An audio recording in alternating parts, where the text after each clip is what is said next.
Уважаемые телезрители, здравствуйте! Мы продолжаем собирать инициативную группу в поддержку увековечивания памяти и исторической, моральной, гражданской реабилитации жертв политических репрессий на территории Мордовии.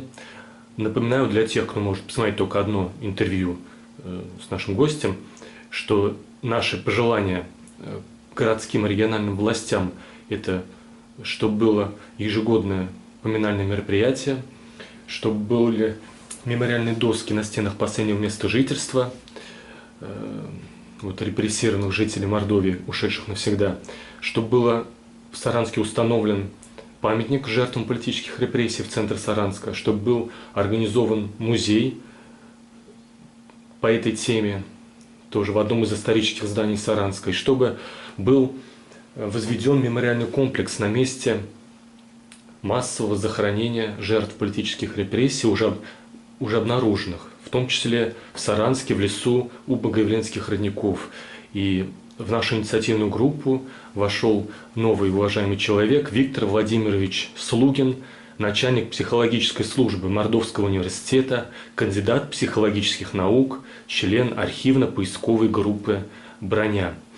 Виктор Владимирович, вот наши зрители, которые смотрят интервью, они, к счастью, не видят меня, кто за кадром, но вот я вам хочу рассказать психологическую проблему, которая у меня существует с детства, с детского садика.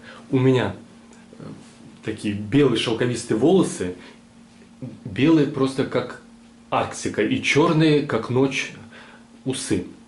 И вот с детства надо мной смеются, и в садике, и в школе, я поэтому и школу бросил, а у меня мечта стать экономистом.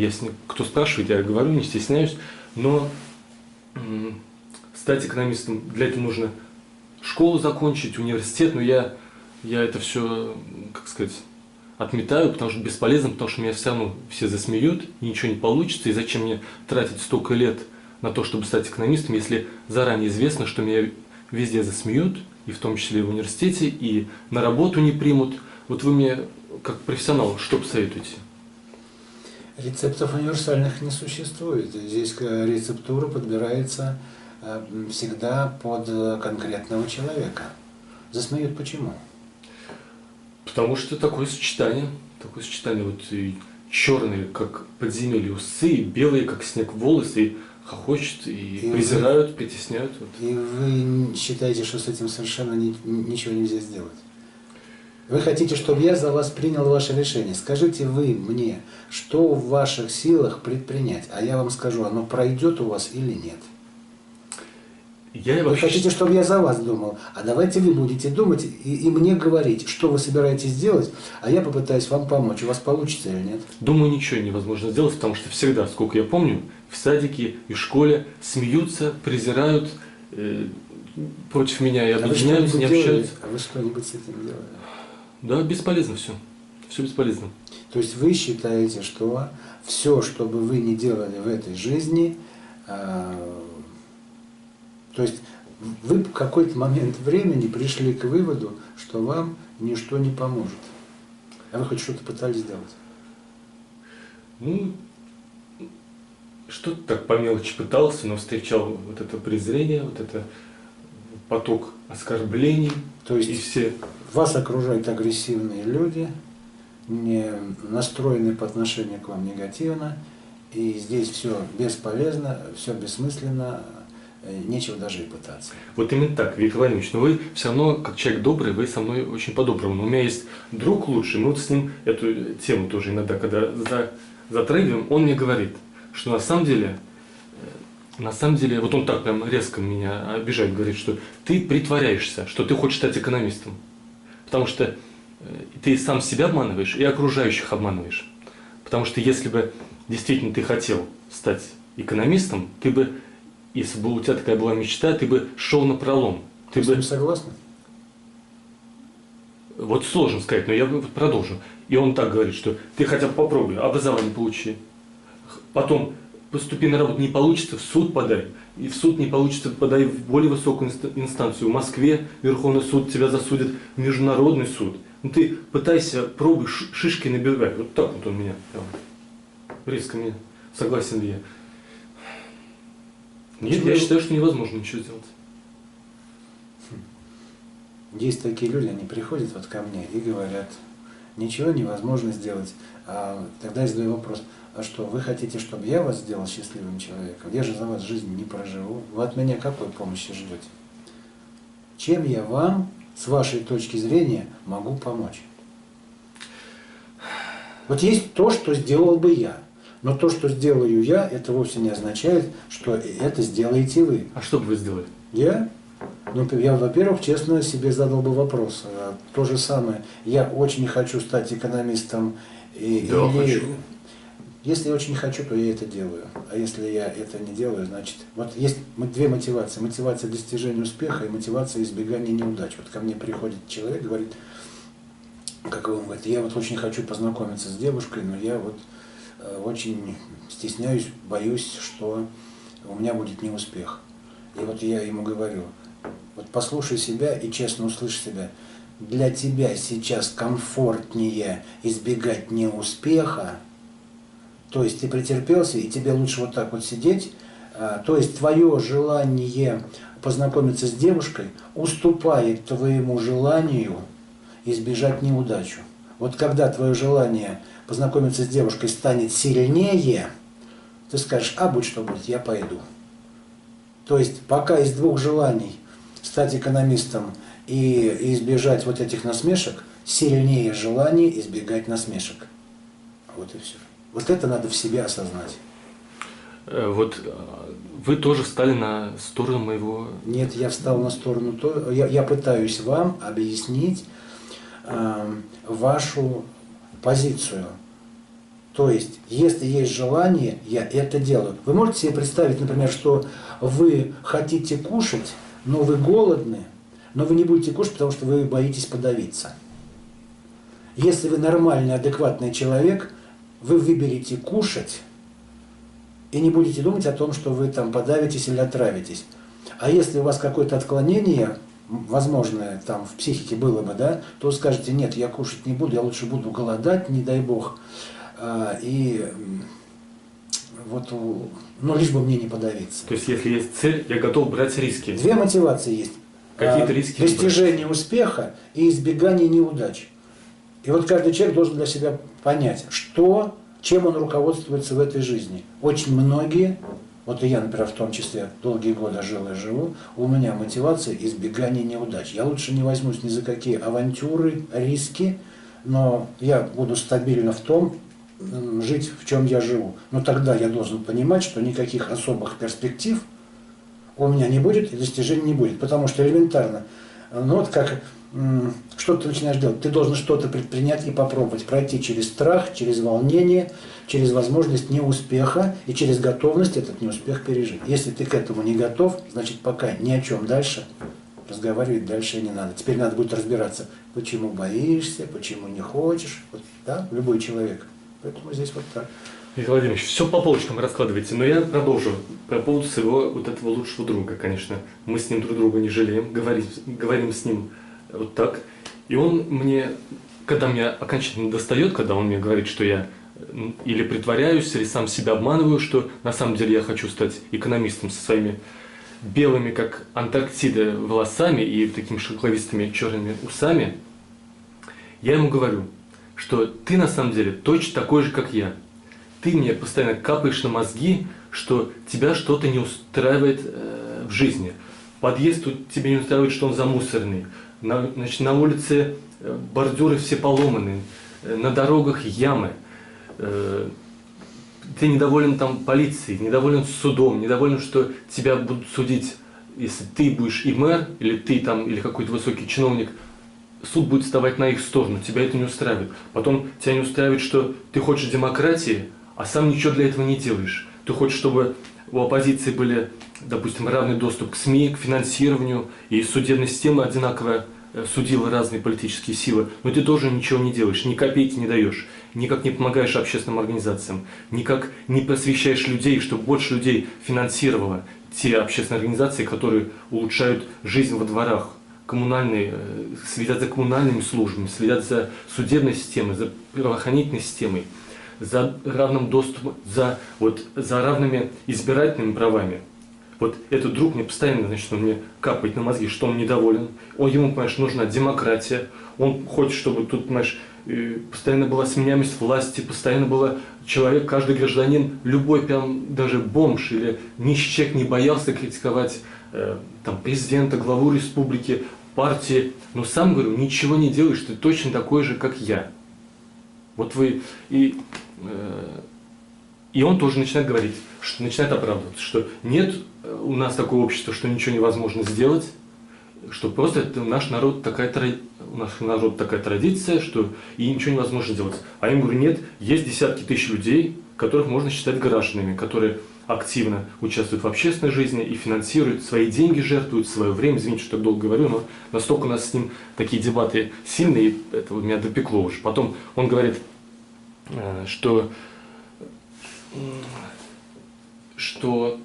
просто страшно, что он боится, что с ним сделают что-то ужасное, если он начнет что-то делать для того, чтобы на улице не было, чтобы дороги были не раздолбаны, чтобы в подъезде было не замусорено, или чтобы там правоохранительная судебная система работала хорошо, то с ним что-то сделают, и поэтому он из-за страха, что его посадят в тюрьму, поэтому ничего не делает. Я ему сразу говорю, за границу уехало там около 10 миллионов или даже больше. Кто из них помогает России? Они все, уехали, до свидания. И если посмотреть, какой процент из тех, кто уехал за границу, занимаются общественной жизнью в России, помогают здесь обустраивать, такой же процент, примерно 1/100000. То есть получается, что 1/100000 из тех, кто уехал за границу и не боится нашей власти, и тех, кто здесь, тоже примерно 1/100000, несколько десятков тысяч человек занимаются гражданской. То есть вот этот аргумент, что человек ничто не делает для реализации своих общественных, политического вот этого прогресса страны, это тоже неправда. Я даже у тебя записал, вот меня особенно возмущало, что он там говорил. Дальше, значит, он говорит, что вообще этим всем и по ЖКХ, там, по правоохранительной системе, чтобы там коррупции не было, все эти пункты, вот, которые уже на зубах навязали, которые люди говорят, там, равный доступ, равные вот, права оппозиционных и там, правящей партии, там, кандидатов на выборах разных, что это типа, это политики должны этим заниматься, а мы просто сидим, избиратели, ждем, кто победит, какой барин придет к власти, и мы ему присягнем. Тоже это неправда, потому что политики, у каждого есть политика, своя профессия. И тогда, получается, все должны просто ждать, что что-то само по себе изменится. Потом еще у меня этот друг, лучший, конечно, но мы с ним прям спорим так вот безжалостно. Он мне говорит, сейчас ничего нельзя сделать. Я ему начинаю говорить, так в истории посмотри, какие были примеры, как люди своей общественной жизнью изменяли общество. Он говорит, нет, в истории это совсем другое. Это было раньше, а сейчас есть интернет, смартфоны, сейчас такая сила, чтобы человека просто уничтожить, сгнобить и репрессировать, что ничего невозможно сделать. Я ему говорю, ну, за границей люди тоже так же вот как-то занимаются общественной жизнью, там миллионы людей участвуют, и бабушки во дворах, и все стараются как-то обратную связь, чтобы депутат какой-то не нравится, его отзывают, или постоянно со СМИ работают, все судебные системы, и как-то вот активно ведут. Он говорит, нет, эти иностранные государства ни при чем, у нас свой народ, вот. А я ему говорю, ты точно такой же, как я. И я хочу быть экономистом, но ничего для этого не делаю. Я избегаю неудачи, и ты избегаешь неудачи, да? Да. Вот в этом вы с ним схожи оба. И что? Ну, вам тоже кажется, что абсолютно я его поймал. Что Дэвид, он точно такой же. Да, вы схожи, но я понимаю, почему он так говорит. Почему? И почему вы так говорите. Понимаете, любой человек, он двоякий. Есть он как личность, свободный человек, а есть он как носитель определенной социальной функции, как некое официальное лицо, которое... Ну тут мы вместе с ним наедине, прям. Тут нас... Я не про это, я про вашу активную социальную жизненную позицию. Потому что если вы государев человек, вы полицейский, вы учитель, вы преподаватель, вы человек, который взаимодействует с населением, то здесь все очень четко. Либо вы будете говорить то, что обязывает вас произносить ваша должность, ваши социальные обязанности, как преподаватель, как полицейский, как офицер, как управленец. То, что принято, вот есть в России и в мире то, что не произносится, но то, что очевидно. Принцип по оглашению и по умолчанию. Вот, например, есть официальная протокольная съемка, есть официальные протокольные новости, которые видит наше население. А есть то, что происходит после того, как камеры удаляются. И там начинается реальная политика, реальное положение дел. Вот у нас это все так. У нас есть то, как ведет себя полицейский на улице, и есть полицейский, который сидит в кругу друзей и общается уже без протокола и без записей. Есть учителя, которые стоят перед детьми в школе, преподаватели, которые стоят перед студентами, выполняющие свои функции. И они говорят то, что они обязаны говорить. Любой человек, любой политик, любой управленец, он перед камерами говорит то, что он должен и обязан говорить. И есть он живой человек, который что-то говорит в условиях, когда не ведется съемка. Вот условно говоря, понимаете, здесь ведь есть достаточно серьезный здравый смысл, потому что ведь задача не возмутить население. Если наши СМИ реально будут называть, ведь на чем делать вообще акцент? Вот, к сожалению, он сейчас делается полностью на негативе, да? Но если и этого негатива сейчас очень много. Здравый смысл говорит, нужно все-таки пытаться, даже если впереди очень плохая погода, если впереди там шторм, если что-то еще, надо пытаться, чтобы население было эмоционально стабильным. Потому что как только вы говорите о каких-то проблемах, может начаться волна паники, недовольства, хаоса. Поэтому, когда вы оказываетесь в роли управленца, в роли руководителя, у вас, хотите вы или не хотите, сразу возникают другие взгляды и установки, и совершенно другая степень ответственности. А как, вот, например, любой человек, который находится внутри какой-то системы, я как долгое время преподававший в ВУЗе, человек, который находится внутри вооруженных сил, внутри полиции. Вы не можете изнутри критиковать эту систему, потому что она вас либо выдавит, либо она вас накажет, вы оказываетесь неугодным там человеком. Но есть такая вещь, как неисполнение преступных приказов. Она, конечно, такая жесткая и красиво Я сейчас звучит. даже не это. Я с этим не буду ничего спорить, потому что, извините, мышление ваше, сознание, совесть никто не подменял. И я всегда говорю, что есть некие правила, которые придумываются в обществе на уровне законов и указов, а есть ваша совесть, и есть ваша гражданская позиция, и этой ответственности с вас никто не снимает. Поэтому, знаете, я тоже когда-то по молодости все там думал, что вот надо не молчать, надо говорить всегда правду. А результат-то заключается в том, что правда, она реально у каждого своя. И то, какая она у меня в этом кабинете, она абсолютно не совпадает с видением тех, кто находится на другой нише, выше меня. Другая степень, например, ответственности, другая степень принятия решений. Например, долгое время я был преподавателем в ВУЗе, и моя плоскость, я работал, что называется, на земле со студентом. Но я прекрасно понимаю сейчас, что у заведующих кафедр другой уровень ответственности. Если я беру декана факультета, у него еще более другой уровень ответственности, потому что на нем масса других вопросов, и там уже политика. И то, как я, преподаватель, вижу свои процессы здесь, непосредственно в аудитории, и тот масштаб проблем, который есть у декана факультета, я понимаю, что если я здесь хочу быть бескомпромиссным со студентом, вот он там уже на более высоком уровне, он бескомпромиссным быть просто не может, потому что ему приходится решать другие проблемы другого масштаба. И в подтверждение вот этой вашей мысли, то, что есть аргумент, то, что вот руководители крупных корпораций, даже на Западе, где уровень, как бы, традиционно считается, что выше, ну, то, что традиционно, я тоже так считаю, уровень свобод и свободы слова в том числе, то руководители крупных корпораций там не участвуют публично в критике власти, в создании оппозиционных партий, потому что тоже там ответственность сотни тысяч людей, и они, думая, что сохранять, что важнее, сохранять рабочие места для сотен тысяч людей и создавать продукт, и участвовать в таком общественном прогрессе, даже они там выбирают все-таки вот эти, сделать, как сказать, больше пользы, и не обращать внимания на видимую вот такую смелость, которая может... Вот, Владимир, вот здесь я в кабинете сижу, да, очень Кабинет уровень земля, да.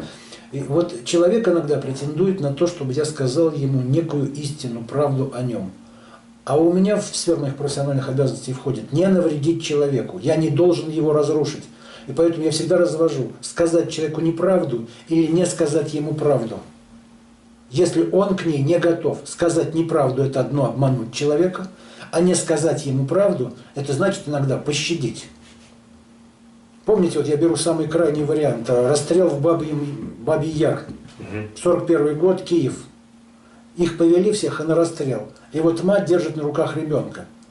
Она что, должна ему говорить, нас расстреливать ведут? Она его будет успокаивать до последнего. Она ему не говорит правду.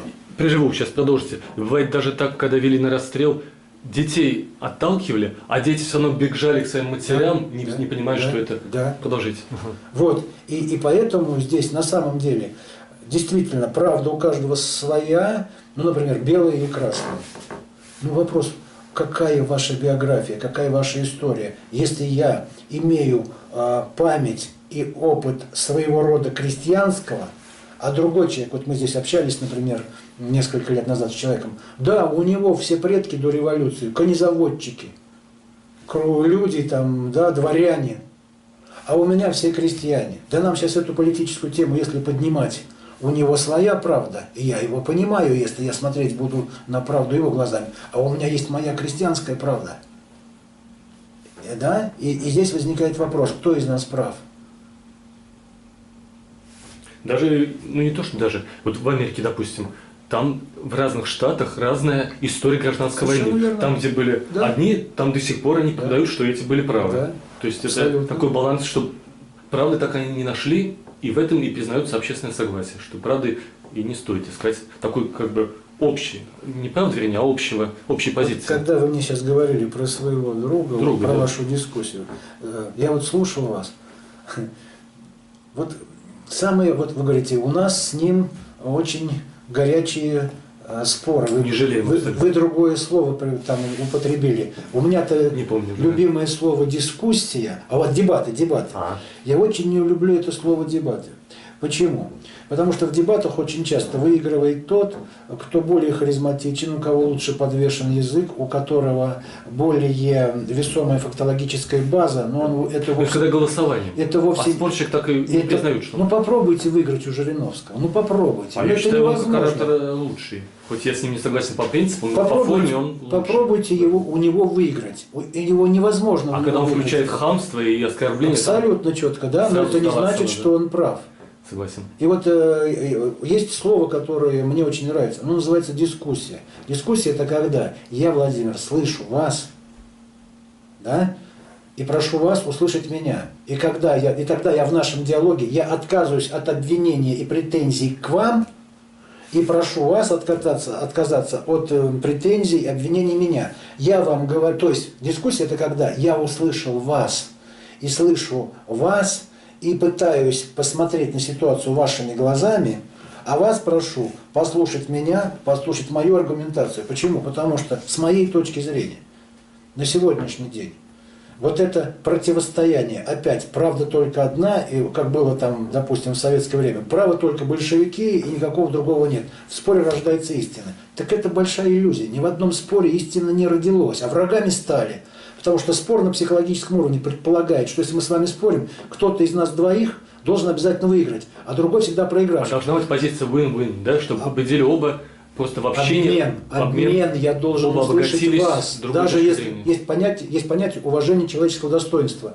Если даже я с вами не согласен, но я за вами должен принимать право на эту вашу точку зрения, даже если я считаю, что вы заблуждаетесь, тогда в этом смысле у нас появляется с вами возможность общаться. Ведь сколько у меня было случаев в жизни. когда меня провоцировали, я на провокацию не поддавался, говорю, ну что я буду вам говорить, вы же все равно со мной не согласитесь. Ну что я делал? Я человека выслушивал. Потом он мне говорит, ну а ты скажи мне, ты что думаешь? Я говорю, ну зачем я сейчас буду тебе говорить, когда ты все равно со мной не согласишься? Нет, а ты скажи, а я, может быть, послушаю. Я говорю, хорошо, я сейчас начну тебе говорить. Но тебе сразу предупреждаю, не понравится. Смотрите, да, ход такой манипулятивный, психологический. Я начинаю говорить, он только начинает перебивать по своей привычке. Он нарушил правила. А я говорю, я тебе что сейчас сказал? Значит, мне уже продолжать не надо. Вот нет, стоп, я понял. Он меня, значит, слушает, он говорит, я с тобой все равно не согласен, но мы врагами не стали, он уходит. Через неделю, например, мы встречаемся, он говорит, ты знаешь, я посидел дома, послушал. Ты знаешь, в твоих словах есть рациональное зерно. То есть у нас сохраняется возможность диалога. Почему я сейчас про это говорю вам? Это очень важно, потому что у нас опять идет вот эта смена риторики в обществе. А я всем говорю, есть кому покаяться. И царизму до революции, и большевикам за их репрессии, которые сделали, да, и тем, кто сейчас находится, и вот эта приватизация 90-х, вот это должно быть всеобщее покаяние, когда, простите, неправы были.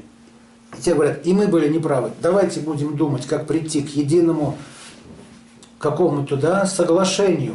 А когда у нас идет, нет, вы не правы, нет, вы не правы, и в результате мы сейчас уже находимся в ситуации гражданской холодной войны. Никто не хочет признавать неправоту за собою. А я считаю, что это путь в никуда. С психологической точки зрения это тупик. Но психология, вещь западная, она на нашей ментальности ложится очень плохо, потому что толерантность, уважение, это оттуда культура пришла. А у нас она здесь какая-то другая, потому что у нас здесь были род, традиции, обычаи, местность, культура, заложенные коды были, да, в разных этносах, разные понимания, что правильно, что неправильно, на уровне традиций, обрядов. Давайте сейчас будем спорить. Допустим, мусульмане хоронят одним образом, христиане другим образом, где-то в Тибете третьим образом, где-то сжигают, где-то там. Мы что сейчас начнем? Унифицировать нельзя, да. Все, и тогда мы не договоримся никогда. А принимать за людьми право на их историю, на их обычаи, тогда здесь есть какой-то путь. Виктор Владимирович, а то взорвусь, расскажу вам снова. Значит, по поводу него. И тему, которая действительно у меня тоже, она, вот тема ответственности, она мне интересна вот с какой такой социологической точки зрения. Я вот такие, недавно Левада-центр, буквально несколько недель назад, опубликовал новый опрос, он ежегодно проводится, называется «Ответственность и влияние». Кто захочет, можно зайти в Левада-центр и в поисковой строке там вбить ежегодный соцопрос. Там спрашивают, какой процент опрашивают население, считают ли они, что они несут и в какой степени ответственность за разные группы, от семьи до дома, до работы, до страны и мира, и насколько вы чувствуете, что вы вообще можете влиять. Вот два таких вопроса. И вот изменение какое. Значит, в 2000 году, то есть получается так, что, ну, сначала начну. В 2000 году люди чувствовали, что они совершенно не несут ответственности за то, что происходит в стране, 37%. Потом поднялся пик вот этого безответственности, что люди совершенно чувствуют, что они не ответственны за происходящее в стране. 2016 год, это было 64%. В прошлом году 60%, в этом году 41%. Опять количество безответственных. Причем, если посмотреть на процент, когда наибольшее количество людей чувствовали, что совершенно не несут ответственность за страну, пики, это были годы пиковой поддержки власти, 86%. То есть, когда человек говорит, я не несу ответственность, мне полностью устраивает власть, пусть она за меня несет ответственность за страну, я ей как бы доверяю. Но есть вот такие ужасные цитаты, как бы, которые показывают обратную сторону вот этого. Сразу хочу сказать, что я этих людей, к ним очень плохо отношусь, но вот Адольф Гитлер говорил, я освобождаю вас от химеры, называемой совестью. Геринг, его вот как бы лизоблюд и его помощник главный, он говорил, у меня нет совести, моя совесть Адольф Гитлер. Дальше, по поводу отношения к миру. В 2000 году люди говорили, что мы не несем ответственность за то, что происходит в мире, 46% у нас в стране, а в 2016 году 46 поднялось до 74%. То есть 74%. И еще плюс, это то есть абсолютно, там есть как, в какой-то мере несу, чуть-чуть несу, а это вот люди, которые говорят, совершенно не несу, 80%. Не несет ответственность за то, что происходит в мире, но зато даем советы, как вести себя в мире. То есть, это значит, мы даем советы, заранее зная, что если что-то получится не так, если наша страна как поведет себя в мире не так, то мы ответственность не несем. Но мы даем советы, что именно так надо вести себя. И вот очень, если, скажем, человеком на стороне поговорить, то все они, и с моим другом тоже, они все говорят, что они хотят, чтобы репрессии не повторились никогда в нашей стране, террор не повторился, мировая война, чтобы у нас не повторилась. Все говорят. Но если спросишь, а что ты конкретно, хотя бы что-то делаешь для того, чтобы это не повторилось? Сразу начинается вот все эти 500 аргументов, почему это я должен, это не я должен, это кто-то другой, это мой сосед должен, и вообще я ни на что не способен, и вообще при чем тут я? А мне кажется, что для того, чтобы этого не было, нужно гражданское общество, когда люди помимо своей семьи считают, что они должны участвовать и в общих вопросах, и тогда уменьшаются риски, опасности и так далее. И вот это гражданское общество, я считаю, у нас всего лишь несколько десятков тысяч это гражданское общество составляет. Так и есть. Так да. И есть, Остальные где-то процентов 80, они откровенно говорят, что да, мы, по сути, холопы, рабы, конечно, они по-другому называют, но мы ничего не должны. А еще есть 5 миллионов, которые притворяют, что они граждане, хотя если покопаться, они ничего не делают. Ни копейки, ни часа времени, ни своей... ни в поисковых работах, как вы, ни в каком-то бесплатном консультировании, тоже как вы, но во многом общественной жизни, там, по дому, как сказать, жильцами дома и так далее. И я считаю, что гражданское общество, оно создается самое первое, чтобы ее создать. Люди должны договориться, что мы не должны друг друга убивать, тем более массово, миллионами. А для этого мы должны... С чего это начинается? Мы должны посмотреть, а мы вообще когда-то... Было такое, что одна часть общества миллионами убивала другую часть общества. У нас это было совсем недавно, и мы должны это осудить. И с этого начнет создаваться гражданское общество, от которого очень много пойдет ручейков пользы. Вот вы как к этой, конечно, вы очень уже несколько раз упоминали эту тему, и сами по вот элементам, которые у нас есть в кадре, видно, очень много времени посвящаете увековечению памяти тех, кто обеспечил нам вот это будущее и жизнь, и вот героев и погибших вот во Второй мировой войне, наших земляков в том числе, и в целом нашей страны. И вот вы как относитесь к этой проблеме, которая глобальна, на которую можно говорить годами, но вы справитесь? Вы сказали, что надо, чтобы это прекратилось, чтобы это не возобновилось. Вы не знаете, что странно на самом деле очень? Почему такой мемориал вообще до сих пор не сделан? 15 лет ведь уже был же нарезано. 20-й лет, нет, был 20-й съезд партии Хрущев, да? Как бы осудили сталинизм и прочее. Но получается, на словах осудили, а по сути-то мало вообще что происходило, потому что вот это поисковое движение взять. Ну когда уже практически даже дети войны умерли, для которых их отцы были живые. Сейчас вокруг этого происходит такой ажиотаж, который мне очень часто напоминает вообще пляску на костях. И даже стыдно. Потому что поисковики первые появились в 60-е годы, 70-е, да, еще. Красные следы. Нет, те, кто на местах боев пытался ходить, под 70-й год. Да, там еще много чего можно было сделать. Там еще были живые медальоны и масса. И это все молчалось.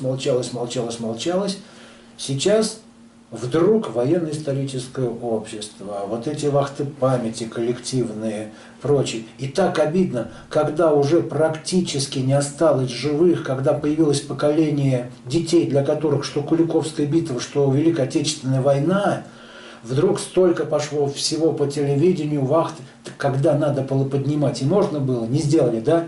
Когда жива была память больная, миллионы расстрелянных, говорят. Сейчас опять дискуссия пошла. Мы не знаем своей истории. Мы не знаем, сколько расстрелянных. Везде и всюду разные цифры. Они постоянно меняются.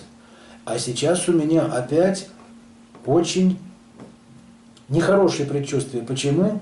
Потому что недавно день, значит, внутренних, да, МВД, день МВД. Потом, я помню, был праздник, куда ходил наш президент и поздравлял нашу госбезопасность. Вот, да.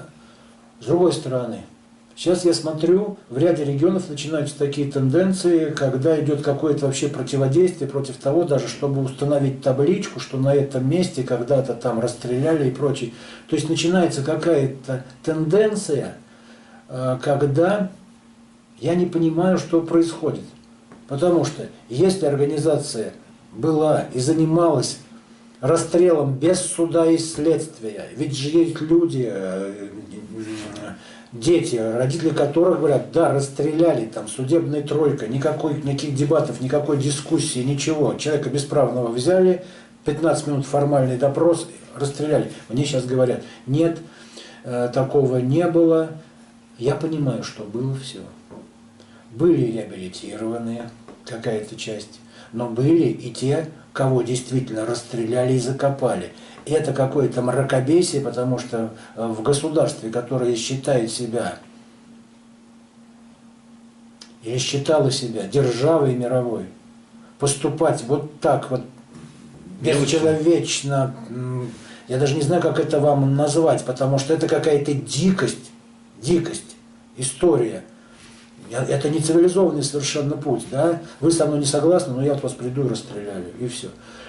И получается, что 21 век, а тут буквально рядом какие-то 50 лет, и мы видели вообще ужас. Ведь на самом деле, если там верующих спросить и поднять тех, кого сейчас нет, они вообще на самом деле считали, что конец света наступал, по крайней мере, в России минимум уже 4 раза. Те, кто в это время, вот нашествие Наполеона было там, да, татаро-монголы якобы были, понимаете, да? И каждый раз, кто там жил, они говорят, ну вот все пришло. И этот конец света на самом деле уже много раз наступил. И вот этого покаяния опять нету. А ведь этот факт, эту правду надо признать, что масса людей была погублена, уничтожена, изничтожена, расстреляна. Это должно быть стыдом. Почему Германия за Гитлера раскаивается, и у них сейчас вот это чувство стыда перед миром. И я уважаю эту нацию. Да, они нашли в себе эти силы.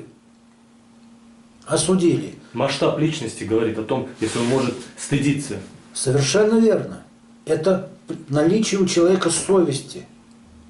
Да, были враги. Я согласен. Но мы все друг для друга враги, когда сходимся в бою и идет война. Поэтому для меня даже вопрос этот, он не должен обсуждаться. Это должно быть просто сделано в память о тех невинных. Я не знаю их количество и боюсь, что мы не узнаем никогда. Архивы все в угоду уже перебрали, ненужные листки уже убрали, все почищено, все сделано. Много сожгли. Помните, я с этого начал сегодня, да? Покаяние. Давайте. Вот они лежат. Ведь я что сейчас вижу? Вот как человеческая жизнь никогда в России не ценилась человека, стоящего на земле. Хоть солдатика, хоть крестьянина. Мне страшно от нашей настоящей истории, которую я вижу сейчас, альтернативные факты, которые поступают. Я ее никогда там куда-то публично рассказывать не буду, но меня отрыв берет. Потому что такие факты, я считаю, на неподготовленное население озвучивать нельзя. Но человеческая жизнь как не ценилась солдатика, крестьянина, простого гражданина, она и сейчас не ценится. Вот это все по оглашению и по умолчанию. У меня тут был в гостях гость, коллега из Испании. Я его спрашиваю, вот скажи, ты пойдешь на демонстрацию там у себя в защиту каких-то прав и интересов? Он говорит, конечно, пойду. Я говорю, а я не пойду. И мы с ним обменялись. Он говорит, потому что у него есть закон, власть, он может это оспорить, есть защита его. И много мест работы. Да, совершенно верно. А я не пойду. Почему? Потому что я не лоялен. Если я не проявляю лояльность этому строю, значит все. Очень мало рабочих мест, очень мало работодателей. Не нужно никаких лицензий, не нужно ничего. Вне Система экономика, все, абсолютно. защиты личности. Совершенно верно. И об этом надо говорить четко, и все понимают. Вот что страшно. Выдавание желаемого за действительное. Это факт. А вы когда начали заниматься поисковыми работами? Я скажу так, я просто с этими людьми, на самом деле, очень близко знаком. С самим командиром отряда брони я познакомился еще в 1998-97 году. То есть, получается, около 20 лет назад. Потом мы стали частным образом встречаться, я видел этих ребят, они мне много рассказывали. Потом, в конце концов, дело дошло до того, что я поприсутствовал на захоронении. Потом несколько раз поприсутствовал с ними на вахтах. Почему? Мне была очень интересна психология этих людей. Я пытался понять, что за ней стоит. Почему? Потому что здесь тоже очень неоднозначное мнение. Кто-то говорит, надо оставить их там, потому что прошло много времени, они все уже отпеты в храмах, их лишний раз эти косточки беспокоить. Это может быть чревато, потому что это больше мы делаем для живых, чем для них. Потому что тут история тоже такая. А с другой стороны, война не заканчивается, да, вот это вот все. Но сейчас тоже неоднозначное у меня мнение какое. Да, если ходить по местам боев, и там, где они до сих пор, и их поднимают, их находят, дело очень благое. Когда из этого начинают делать спекуляции, это очень опасная вещь. Поэтому я на них смотрел, у них действительно своя ментальность. Полевики, кто туда ходит, свои последние деньги туда вкладывает, тратит свои отпуска, где-то в ущерб семье. У них очень поисковиков часто бывает проблема со здоровьем, бывают проблемы с личной жизнью. Потому что есть такая фраза, которая называется «служение без жертвы не бывает». Служение без жертвы не бывает. Это очень важный момент, что тебе что-то дается, но ты обязательно что-то, чем-то жертвуешь. У них что-то будет, что-то ты отдашь. Обязательно. И вот они-то, еще вот те, с кем я общаюсь, у них корни-то тогда, с тех 80-х годов, когда они были детьми, и это движение только начиналось, и у них все живо, и, что называется, детская память. С детства. У них это уже как образ жизни, как абсолютная правда, что этим надо заниматься, и это часть их жизни, там, знаете, вот какая-то даже тяга, даже какая-то зависимость, вот как приходит у них весна или осень, они говорят, нам надо, сейчас освобождаются поля, сейчас все видно, солдатики нас ждут. И я вижу, что они говорят об этом с верой, то есть у них это не игра, они это все и переживают, здесь вот чувствуют, понимаете, им надо туда, надо. И я таких ребят просто вижу, когда у кого-то нашли где-то, он там пришел с поисковиками, посмотрел, что называется, заразился, и теперь жить без этого просто не может.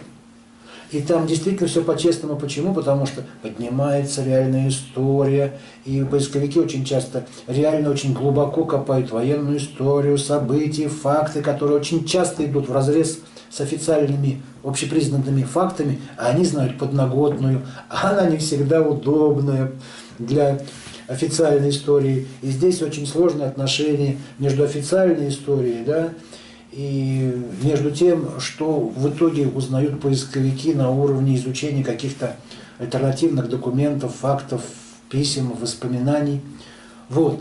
И я считаю, что если это делать, то делать это надо с совестью, чистыми руками. Вот я, к счастью, людей таких знаю, которые на этом не заработали ни копейки, но положили туда десятки лет своей жизни, здоровья, времени, силы, нервов. Вот. И понимаете, и этого тоже не было годами. Мне тоже возникает вопрос, почему лежали они там миллионами не похороненные, там сил не было, чего-то, ну вы бы хоть не запрещали тогда. И, ну, в общем, много здесь вопросов. Много. Вы, получается, в конце 90-х годов, поэтому вам будет сложно на мой вопрос ответить, но постарайтесь. Как вы считаете, создание в Саранске мемориального музея боевой славы, насколько это помогло вот тем, кто занимается этими поисковыми работами? Насколько это было важно для них и, может быть, еще стимулом каким-то? Здесь об этом, конечно, говорить надо не мне. Здесь, конечно, Николай Андреевич Кручинкин, это спрашивать надо его и тех, кто жил, когда этот музей создавался. Что это было? Мне очень трудно сказать. Просто, насколько я знаю, я сам с Николаем Андреевичем не говорил, он же ведь сам один из первых, они тогда это начинали, честно поехали, и люди с очень большим пиететом о нем отзываются, с очень большим уважением. Это он об этом все скажет. Насколько помогло создание музея? То есть есть место, куда приносить, обогащать как бы фонды, где проводить, вот, мобилизовывать новых людей, очаровывать их. Вот то, что есть такое место, где можно проводить реальную воспитательную работу, да, безусловно, это очень важно. Это место такое необходимое и замечательно, что оно есть. И, конечно, да. И поисковая база, она очень замечательная для них. Потому что одно из наших предложений то, чтобы в Саранске в одном из исторических зданий организовать музей памяти жертв политических репрессий, в который можно объединить фонды из разных мест, фотографии репрессированных семей, исторические книги, документы, статьи, информацию, очень инвентаризацию всех, как можно больше репрессированных, как вам известной информации из книг памяти, из биографий.